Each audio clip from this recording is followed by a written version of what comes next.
Oui, bonjour. Donc, je suis Valérie David. Donc, je travaille à l'Institut de l'élevage. Je suis responsable du service bien-être et santé animale. L'Institut de l'élevage, on vous l'a déjà présenté ce matin. C'est un institut technique agricole qui fait de la recherche-développement, qui élabore des conseils et des outils pour les filières de ruminants. Et là, je fais la présentation à la place de Marlène Gader, qui était le chef de projet de ce dossier-là.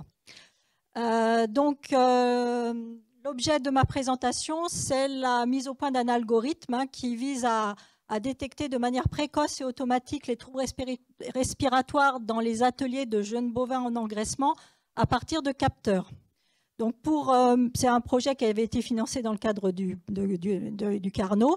Et donc, pour mener à bien ce projet, on s'est basé sur une équipe projet multipartenariale, donc avec l'Institut de l'élevage, qui a assuré le pilotage du projet.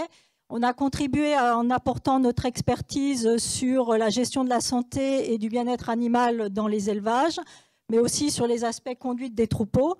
On a aussi apporté de l'expertise sur tout ce qui est capteurs existants dans les élevages et les capteurs fonctionnels et leurs limites.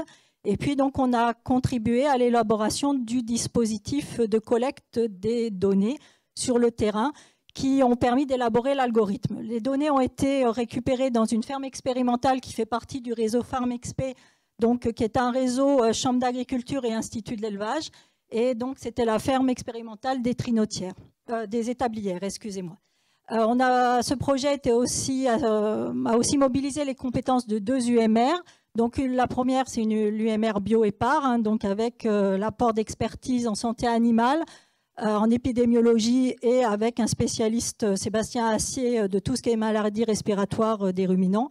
Et puis, l'UMR Interes, avec la mobilisation de biostatisticiens qui ont contribué à l'élaboration de l'algorithme. Voilà, l'objectif de ce travail, c'était bien de détecter de manière précoce les maladies, c'est-à-dire plutôt que ce que n'est capable de faire un éleveur ou un vétérinaire quand il observe les signes cliniques qui peuvent s'exprimer sur les animaux, pour à la fois avec comme objectif de mieux gérer dans les élevages ces troubles respiratoires, mais aussi espérer réduire l'utilisation des antibiotiques dans ces ateliers. Alors, nos résultats, on a travaillé à partir des données de comportement et de température ruminale. Donc, on a équipé les animaux de 3 capteurs, un podomètre, un colliactivimètre et un bolus de température.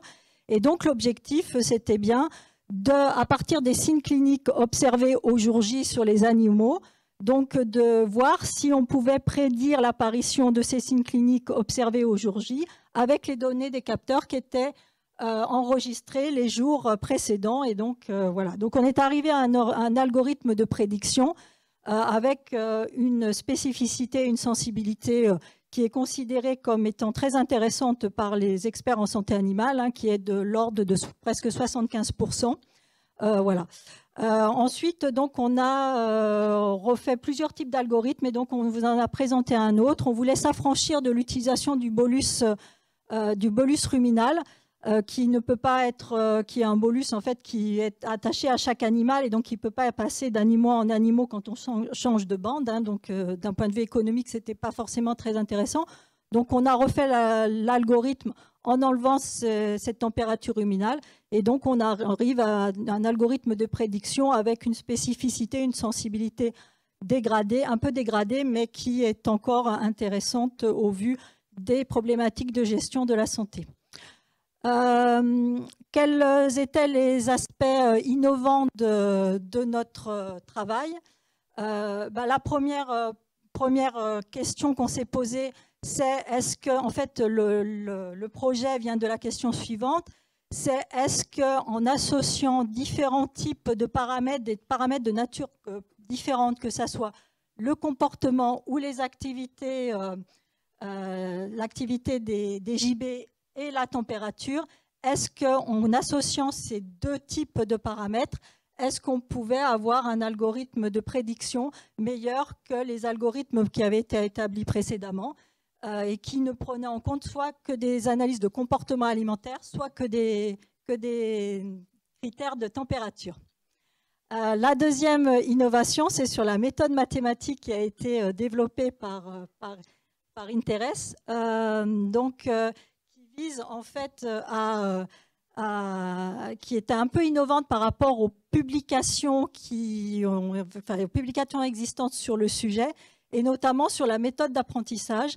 En fait, ils se sont attachés à élaborer, à construire le modèle mathématique sur un échantillon d'animaux qui était différent de l'échantillon d'animaux qui a servi à évaluer le test et donc à déterminer la sensibilité et la spécificité. Voilà. Merci.